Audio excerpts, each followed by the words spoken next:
The ritual was never meant to be found, and yet it always is. You won't find it in libraries or museums. It won't appear in any searchable database, and if you ask too many questions, the answers you receive will be contradictory, incomplete, or in the worst cases, deliberately misleading. But for those who look long enough, who read between the cracks of forbidden grimoires and half-erased manuscripts, a pattern begins to emerge. A name, a rite, and a warning that no one seems to fully understand. The Midnight Man. Whispered in hushed tones by fringe occultists and buried deep in the lore of rural European folk traditions, his origins predate written history. Not a demon in the traditional sense, not a spirit bound to any religious pantheon. He is something else. A presence summoned not for protection, wealth, or power, but for the challenge, the dare. A test of one's ability to survive the night with an entity that does not forgive mistakes. The instructions are clear. You need a candle, a wooden door, a name written on paper, and your own blood. At 3 a.m. you knock on the door 22 times, timing the last knock with the final second of the minute. You open the door, you blow out the candle, and then you run. The game has begun. From this moment until 3:33 a.m. you are not alone.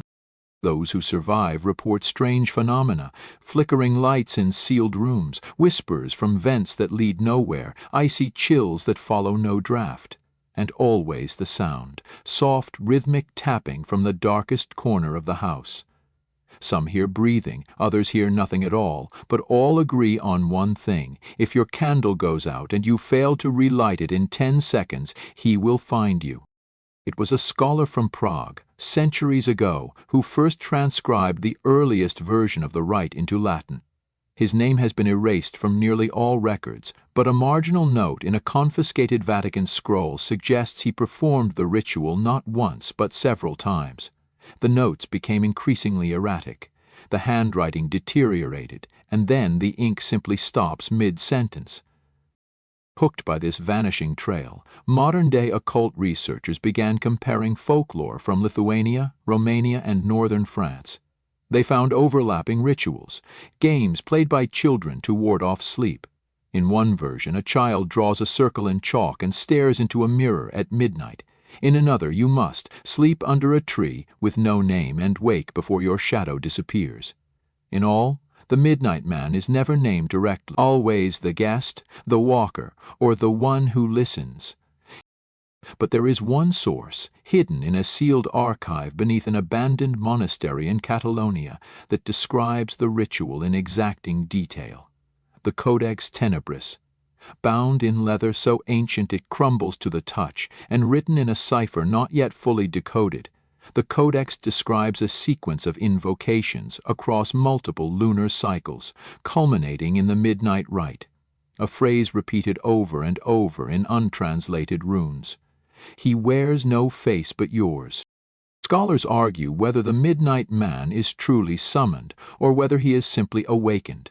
One theory suggests that the ritual does not create a being, but tears the veil enough to allow something that already exists in a parallel layer of reality to seep through.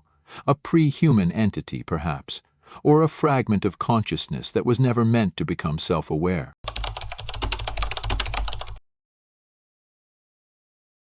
The instructions also warn of decoys, illusions, shadows that resemble people you know, sounds that imitate voices, doors that appear where none existed. These are traps. If you speak, you lose. If you follow, you're gone.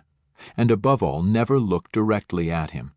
Those who do are said to experience a fracture of self, a condition where memory, time, and identity splinter into irreversible madness. Halfway through the game, around 3:12 a.m., the tone shifts. The house begins to fight back. Electronics fail. Walls creak with pressure. The air thickens, and even breathing feels like betrayal. One man, a folklorist who attempted the rite in a controlled environment, described it as being watched from inside your own skull. He was later institutionalized after attempting to remove his eyes, claiming they were no longer mine.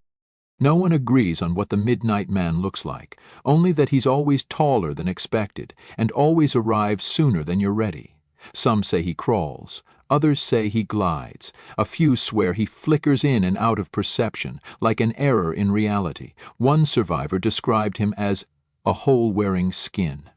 But most never see him. They only feel him, standing just outside the candlelight, waiting for the flame to falter.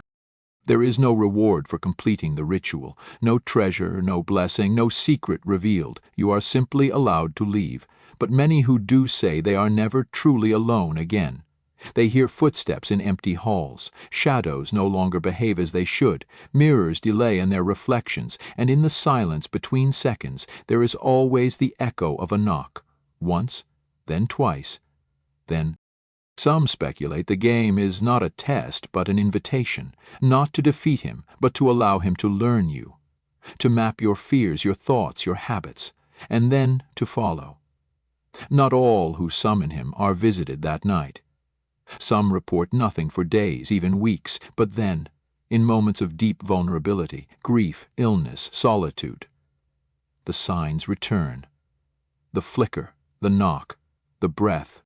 There's a theory, rarely spoken aloud, that the ritual was never created by humans at all, that it was planted, left like a trap, a seed of chaos disguised as folklore, passed along in whispers, shared in dare games, reproduced online with mocking titles like How to Summon the Midnight Man, not recommended. But the warning is not for effect, it is a barrier, thin, fragile, failing. What no one tells you, what the documents always leave out, is what happens at 3:33 a.m., the supposed end of the game. Some believe that's when he leaves, others believe that's when he stops playing. But there are accounts, unpublished and sealed by private foundations, that speak of a 13th knock, a final echo, one that does not stop even when the candle is relit. And perhaps that's the true danger, not in summoning something from outside this world, but in opening the part of yourself that answers back. For every ritual has a cost, every game a wager. And when the Midnight Man arrives, what he takes is never what you expect. So if you've come this far, if you're holding a candle in one hand and a pin in the other, ask yourself, what exactly are you hoping to find? Thrill, proof, power? Or is it something deeper? The hunger to know whether you're truly alone in the dark, or whether something has been waiting for you all along. And still, even now, you might be hearing it. The first knock. Faint, hollow, measured like a breath. 1, 2, 3. How much comes not when called, but when remembered? And the door is already open.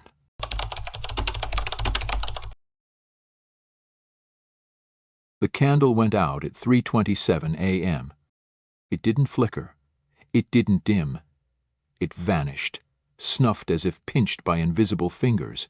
Thomas felt the cold before he registered the darkness, before the silence thickened into something viscous and pulsing. He fumbled for the match. His hand trembled, the box slipped, and the first match broke in half. 7 seconds, 8. The second sparked and missed. 9, 10. He didn't even feel the air shift, but something had entered. It had started as a curiosity. A historian of forbidden rites and suppressed rituals, Thomas Rourke had spent years documenting European and Middle Eastern folklore ritual games, pagan summoning rites, initiatory tests that blurred the line between play and invocation. But the Midnight Man stood apart, not just in form or structure, but in persistence. The ritual appeared across centuries, cultures, and languages. It never seemed to die, only evolve. He had isolated 4 core elements from dozens of versions: the blood offering, the knocking sequence, the Nama's key, and the extinguishing of light. None of these alone were unique, but together they formed a circuit, a pattern designed to invite. But to invite what? Demonologists had theories. Neurologists had others, but Thomas suspected something darker, not evil, not malicious, simply inhuman. He was alone when he tested the rite. in a forgotten fieldhouse outside of Gdansk, abandoned since the Cold War. No power, no surveillance, no neighbors. He wanted purity, no interference. The interior was cleaned and sealed, protective circles were drawn, cameras were placed, though deep down he knew they wouldn't help. The Midnight Man, if real, wouldn't care about documentation. He would care about acknowledgement. The knock sequence had been perfect. 22 knocks, timed precisely with the final second of 3:00 clock man. He opened the door and kept his eyes down. A cold breeze passed him, though there was no wind. He blew out the candle, and that's when time shifted. Not halted, not reversed, shifted. Thomas never felt alone. From the first moment it was as though the house were watching him. The shadows curved around corners. The walls felt swollen, like lungs filled with something heavy. It wasn't fear, not yet. It was presence, a density, a subtle pressure on the skull. He walked the perimeter of the house, candle held out before him. The flame wavered, but held. Until 3:27 a.m. That was when it started to move. He relit the candle in 12 seconds. Too slow, he knew it. The instructions had been clear. 10 seconds to relight, and if not, he begins to play. Thomas expected a jump scare, a form, a scream. He got none of those. What he got was questions. The first came from the attic. A voice, his own.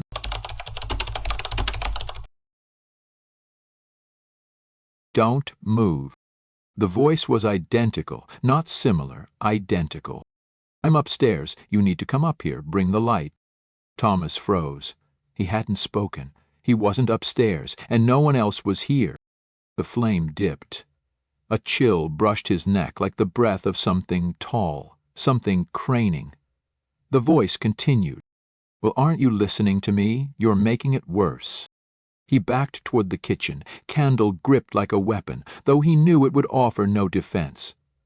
A second voice emerged from the mirror near the hallway, this one pleading, his mother's voice, who had died 6 years ago. But Thomas knew better than to answer.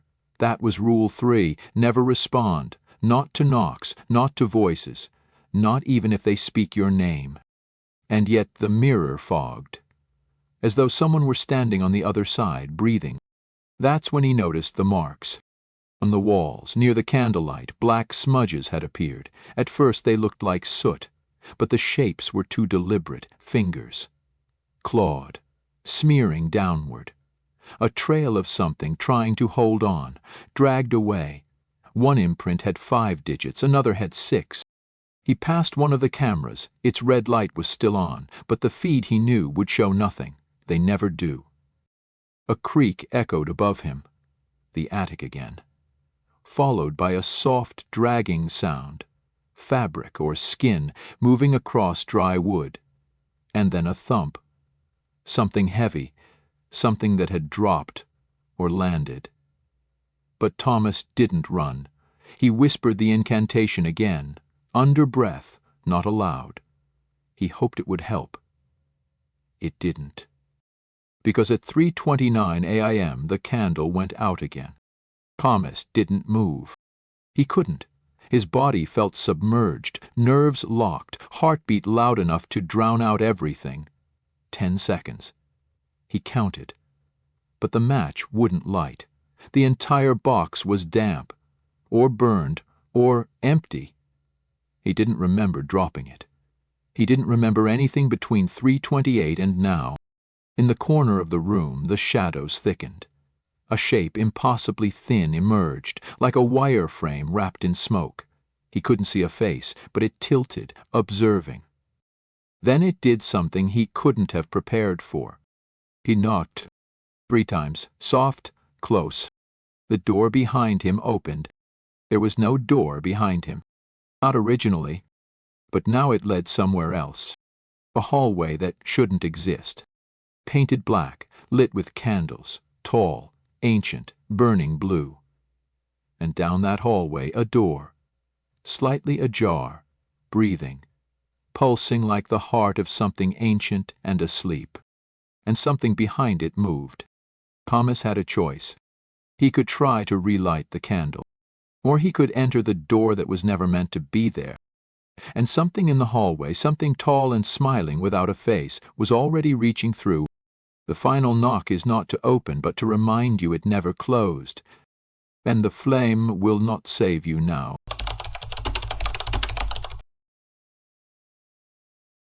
He stepped through, not because he wanted to, not because he chose to, but because something had loosened inside him. A tether snapped.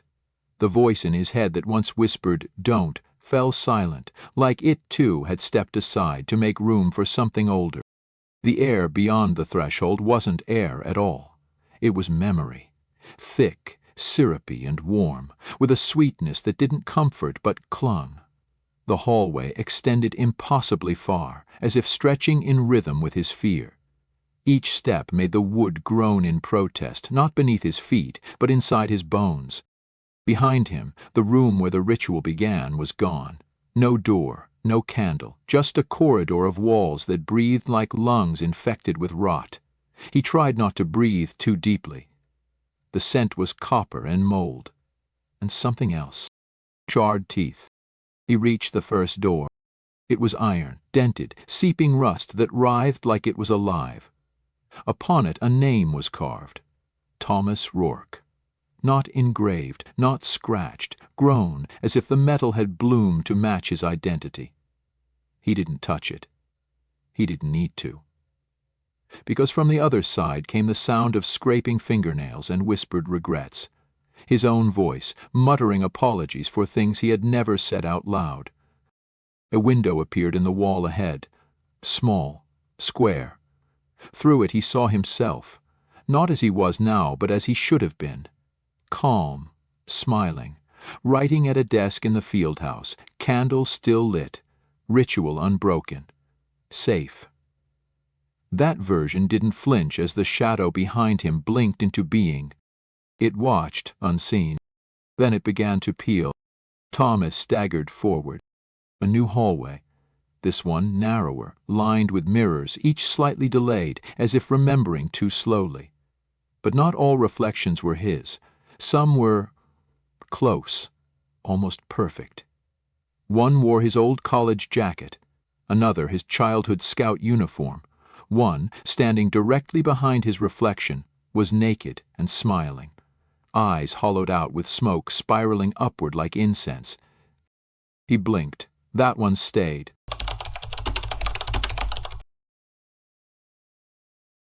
He looked away. That was the first mistake. The floor rippled. The walls cracked, not with sound, but with laughter. Wet and wrong. A door slammed in the distance, then another, then 30. A cascade of closing, like the house was rearranging itself, locking him in. Behind him, soft footsteps echoed. Bare feet, dragging. Thomas ran. No destination, just away. The corridor curved upward now, impossibly, a spiral inside a structure that defied geometry. Windows appeared on either side, each offering glimpses into other games, other players. A girl holding a match with no flame. An old man blindfolded counting backward. A boy scribbling in blood on the floor while something waited behind the ceiling tiles. Some of them noticed him. One smiled. Slowly, he reached a vast chamber. Stone, circular, lit by flickering torches. Symbols lined the walls, sigils no linguist would recognize. In the center stood a table, and on it, a candle. His candle, still burning, and sitting across from it was himself. Not a reflection, not of memory, an exact replica, but this one smiled, and it did not blink. The doppelganger spoke without sound. Its lips moved in sync with Thomas's thoughts. "You left the door open, Thomas. You let him in, and now—" It pointed upward. "Now we're both invited." Thomas looked up. There was no ceiling, only a black void pulsing with movement. Geometries folding in on themselves, forming limbs, faces, laughter, mouths. One of the mouths began to descend like an inverted pyramid of hunger. And as it drew closer, Thomas saw the truth. It wasn't coming for him. It was coming through him. The candle flared, blue and violent, and the walls collapsed into themselves, revealing not stone but skin. He was inside something now, not a structure, a body. Breathing, throbbing, growing. The sigils weren't painted. They were veins. The table cracked. The doppelganger rose, and no longer smiled, because it didn't need to. Thomas tried to speak, but his voice ran away.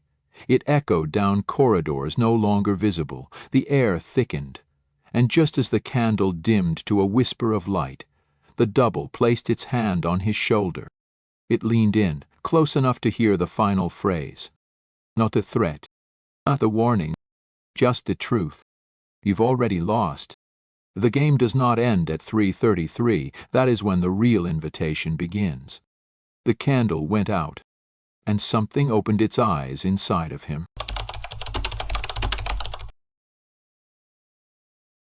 When Thomas awoke, he was lying on the floor of the fieldhouse.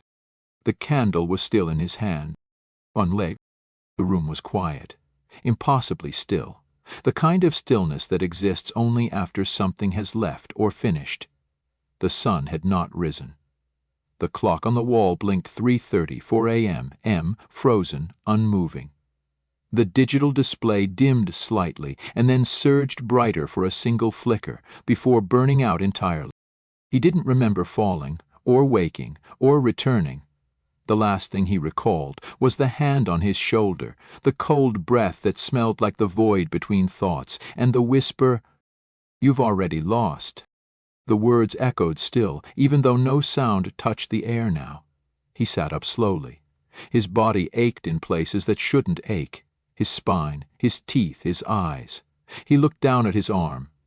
Thin black markings ran beneath the skin, like veins drawn in ink, swirling and branching in sigils that pulsed faintly. They weren't tattoos. They were residue. Thomas rose to his feet. The fieldhouse was no longer as he'd left it. Subtle differences crawled into every corner. The walls now seemed slightly wider, as if the room had breathed in while he was unconscious. A doorframe was slightly taller, the mirror once square, now oval, none of it wrong, just off, as though reality had been restored from memory, imperfectly. That's when he noticed the mirrors again. They didn't show his reflection. Not exactly. In the glass, he stood with his back facing outward, unmoving. The figure in the mirror was him, but not him. Its head turned slowly, deliberately, and stared back with eyes that shimmered like oil over water. They blinked out of sync with his own. And they smiled. It was not a malicious smile, it was worse. It was recognition. The mirror shattered. Without sound, just cracked, spreading from the eyes outward like a spider's web. Thomas staggered back. The moment his foot touched the floor behind him, a crunch echoed, not from the mirror's glass, but from beneath the boards. He paused. There was something under the floor, something breathing. He reached for his recorder. It was dead. His notebook, gone. The only remaining item was a single piece of parchment, folded neatly on the table. He hadn't brought it. He hadn't seen it before. It was the ritual, but rewritten. Reversed. Instructions, no longer in Latin or even any language he recognized, just symbols. Flowing, sharp, painful to stare at for too long. At the top was a single line in English. To undo, you must go through. He turned the parchment over. Fresh. His own. Thumbprint in the corner, unmistakable. Thomas fled. Out of the fieldhouse, into the woods. But the world outside had changed. The moon was red and unmoving, and the trees leaned subtly inward, toward him, as if listening. The wind carried no sound, not insects, not birds, not even his own breath. And then, up ahead, a figure, cloaked, faceless, waiting at the edge of the tree line. Thomas froze. His heart beat violently, trying to climb out of his chest. The figure didn't move. It simply was as though it had always been there, watching, waiting. Then it turned and walked into the forest. No sound, just invitation.